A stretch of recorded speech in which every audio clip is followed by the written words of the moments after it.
the first letter promised us that he will be present after November 1. Kung hindi tayo naglulukuhan dito, ay ano? Natatakot siya? Na pumunta dito? That the chair and the committee was about to rule. Now, because of that, there are interjections. And because there are interjections from the co-chairs, we would like to entertain first before we rule. Now, in this case, Congressman Paduano, and then Congressman Dan Fernandez, and then Congressman Ace Barbers. Okay? Is that... yes, Congressman Paduano. Thank you, Mr. Chairman. Ganito lang po, Mr. Chairman. Why I moved to issue a show cause, but I don't have any debate with regards to the possible amendments to my motion with regards to show cause order for Atty. Del Gra. But remember, Mr. Chairman, that we have already sent 2 invitations. This is the second hearing that we invited the former president. And the first invitation was answered by Atty. Del Gra, no, for on behalf of the president, in the absence of that authority being requested by this committee through this representation during the last hearing. Now, Mr. Chairman, looking at the answer, looking at the reply of Atty. Del Gra on the first hearing, well, in fact, Mr. Chairman, naglulukuhan tayo dito. Why? Why? Because the first reply made by Atty. Del Gra representing the former president is that the excuse is that the former president needs much rest, and assured this committee that he will be present in the next hearing. At the same time, he has a specific date, Mr. Chairman, given to this committee through this letter, after November 1. And let me read, Mr. Chairman, allow me to read in toto the portion of such reply coming from Atty. Del Gra.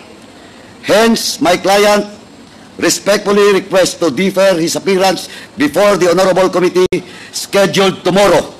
Rest assured of my client's willingness to appear before the House of Representatives on some other available date, preferably after November 1, 2024.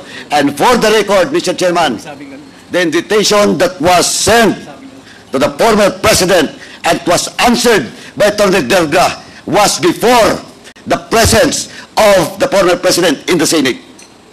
And he has promised us, this committee, through his letter, that after November 1, he will be present in today's hearing. Ano to? Naglulukuhan tayo dito? Well, in fact, I will not discuss and argue with our colleague, Congressman Kit Flores, with regards to the content of this second letter. But, malinaw po, Mr. Chairman, na naglulukuhan tayo dito. Naglulukuhan tayo dito because the first letter promised us that he will be present after November 1. Kung hindi tayo naglulukuhan dito, eh ano? Natatakot siya? Na pumunta dito? Ay siya, Mr. Chairman, that's why my first motion was to issue a show cause order for Atty. Del Gra to answer both letters. And, Mr. Chairman, and I would like to reiterate once again that we should invite again the former president to be present in the next hearing. Mr. Chairman. Thank you, Mr. Chairman. Nako, etong si Paduano, si contempt boy, nagigil na atat na gusto niya talaga, no, yung purpose niya, ha, kasi sinasabi niya na dapat, no, dumalo dyan. Hindi naman yan in aid of legislation. Gusto niyo lang talaga mapahiya yung dating presidente at gusto niyo i-contempt yung dating presidente. Yon ang gusto niyo. Anong sinasabi mo, Paduano, na natatakot si former President Rodrigo Duterte? Hindi nga siya natakot kay Obama, di ba? At saka, hindi rin siya natakot sa presidente ng Canada noon. Nung basura ng taga-Canada na gilabay nila dito sa Pilipinas, di ba? Sinabi niya, o sige, mag-ready kayo, di ba, ng kanang reception, no, ng grand pag-welcome sa inyong basura, di ba? Sasabihin mo talaga na natatakot? Hello, ano natatakot, Paduano? Yung matanda, matatakot sa inyo dyan, sa Quadcom? Sa tagal-tagal niya sa politika? Sa tagal-tagal niya sa pagiging abogado niya? Tapos matatakot siya sa inyo? Yung mga kayo dyan, hindi naman lahat kayo dyan na attorney, may mga alam sa batas, di ba? Sasabihin mong natatakot? Sa inyo pa talaga natatakot si President Duterte sa inyo? Di ba? Eto, sasabihin pa ni Dan Fernandez na meron kayong ipe-prepare na 20,000 questions. 20,000 talaga ng mga questions, ha? Mga tanong yan. Grabe, hindi ba kayo nakontento sa sinabi ni former President Rodrigo doon sa Senado? 'Di ba? Alam niyo, hindi naman in aid of legislation ang ginagawa ninyo, pamamahiya 'yan. At saka yung mga pag-iimbento nyo ng mga sinasabi nyo dyan na reward system, kayo lang ang may ano dyan, invento ng reward na yan. Diba yung words na yan? Sinabi na ni former president na walang reward. Kayo lang mismo dyan sa Quadcom na yan ang nag-invento ng reward. Diba? Tapos sasabihin nyo na natatakot si former president sa inyo? Natatakot pa talaga ng words ang sinasabi ninyo? Kayo katatakutan nyo, wala nga kayong alam sa batas, diba? Ano mga pinagsasabi nyo dyan? Ito talagang si Paduano, no? Gigil na gigil talaga siya kay former President Rodrigo. Parang gusto niya na hindi pa lang magsalita, iko-contempt na niya dahil feeling niya nagsisinungaling yung tao, nagsisinungaling yung matanda. 'Di ba sinabi naman niya, kung meron kayong kung gusto niyo akong kasuhan niyo na ako. 'Di ba? Kung yan naman ang tingin niyo sa akin, kung yan yung mga allegations na binabato niyo sa akin, meron kayong mga ebidensya. Why not na ano niyo yan sa korte, 'di ba? Kasuhan niyo siya, 'di ba? Yun naman sabi niya. Kasuhan niyo siya. Kasi haharapin niya yung kaso sa tamang forum, 'di ba? Sa tamang venue. Hay nako, naiinis talaga ako kay Paduano ma-high blood ko sa imo Paduano. Pati ikaw alam ko na high blood ka na rin kay former President Rodrigo. Then kami naman na nanonood sa inyo, high blood kami sa inyo. Tigilan niyo na yang sa Quadcom, 'di ba? Kaya nga siguro hindi dadalo diyan si former President kasi nagsasayang lang siya ng oras sa inyo. Nagsasayang lang siya ng oras. Diba? Hindi naman kayo hindi naman kayo takot-takot. Ay nako. Eto pa si Dan Fernandez. Anong sasabihin ninyo na hindi kayo nagsisinungaling, 'di ba? Na yung sinabi ni Geraldo na parang nagsisinungaling siya, parang nag-invento siya ng mga sinasabi niya. Walang ganung tao, 'di ba? Bakit niyo siya kakausapin? Bakit niyo siya ipapunta sa private room kung wala pala kayong excuse me, galit na.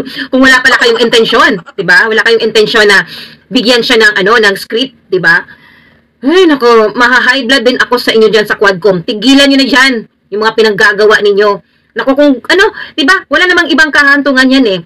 Mapupunta rin 'yan at mapafile niyo siya ng kaso. Gusto niya lang talaga na iduso na ninyo kay para maadto siya dito sa ICC, imbestigahan siya sa ICC, 'di ba? Wala namang jurisdiction ang ICC dito.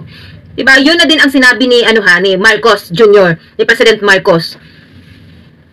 Gusto niya lang talaga na idiin yung pangulo sa mga nangyayari. Nako, ano ba naman kayo? Hindi naman mga tanga yung mga supporters na kung ano yung mga sinasabi ni Jan maniniwala na agad, 'di ba? Hindi ganoon. Yung mga tao lang talaga, nagmamasid lang sila kung sino talaga yung nagsasabi ng totoo. Nagmamasid lang ang mga tao. Diyan sa inyo, yung mga, yung mga nagko-comment dyan, mga ilang thousands lang naman kayo, di ba? Siguro nasa mga 50,000. Sige, sabihin natin 50,000 yung mga nagko-comment sa inyo dyan sa Quadcom. O 100,000. Sige, sabihin natin na 100,000. Pero yung mga supporters na naniniwala sa adikain ng dating presidente, milyon-milyon. Kaya wag nyo kaming padaan-daan sa mga sa mga dami yung mga resource person, ang dami yung mga iniimbita diyan, ang dami yung mga pati ba naman criminal, 'di ba? Addict. Ginagawa niyo ng ginagawa niyo ng mga gihimo na niyo siyang mga witness, may goodness, witness pa. Syempre, ididiin nila yung gusto nilang idiin. 'Di ba? Convicted na yung tao. May mga na yan sila, may mga mga bad records na yan ng mga tao na yan. Iniimbita nyo pa dyan. Nakakahiya kayo dyan sa Quadcom. Super. Diba? Yung mga resource person, yung mga witness nyo dyan, mga convicted, mga nako, Diyos ko. Paliwalaan nyo naman yung mga sinasabi ng mga pulis dyan. Huwag naman kayo magsobra, sobra sa bugso ng inyong galit. Diba? Na gusto nyo na talaga diretsyo na kung anong tao, kanang inyuhan na siyang i-contempt. Kasi sinasabi nyo na against siya sa gusto ninyo. Gusto niyo na siyang ipa-contempt dahil gusto nyo malaman ng ibang tao na nagsisinungaling yung pulis na nagsasabi ng totoo. Diba? Ay nako. Ewan ko na lang. Mas maganda kung titigil na kayo dyan. Tumigil na kayo sa hearing ninyo. Ay nako. Thank you, Congressman Mr. Chair. Paduano. Mr. Chair. As I promised, Congressman Fernandez, and then we will rule on the motion. Okay. Mr. Chairman, Congressman Aco. Mr. Chairman, there are 3 reasons mentioned by Attorney Delgra in consultation with the former President para hindi po siya umattend ng ating pong hearing. First, binanggit po niya yung pangalan ko at binanggit niya yung pangalan ni Chairman Abante. Nag-prejudge na po kami doon sa mga binanggit niya po doon sa Senado and citing some provision of Republic Act 9851, particularly Section 6 on the willful killing. And with this, Mr. Chairman, we are being accused that nabahidan ng prejudgment yung mga issue that he mentioned. With that, Mr. Chairman, para lang po mawala na tong isyong to, again, Mr. Chairman, I'm willing, this representation is willing to inhibit myself in asking questions with regards to this willful killing. And I hope that my co-chair here, Chairman Abante, will do the same in relation to the first issue that the former President, with consultation of his lawyer, cited in this letter. Secondly, that's the reason why we asked the presence of Colonel Grijaldo to be here, because he accused us of coercion and harassment and threats.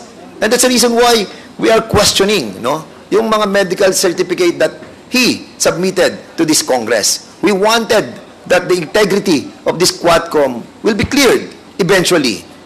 And with that, Mr. Chairman, eradicating the coercion and harassment and the threats that he accused us, then the reason for the President not to attend on this Quadcom will be eliminated.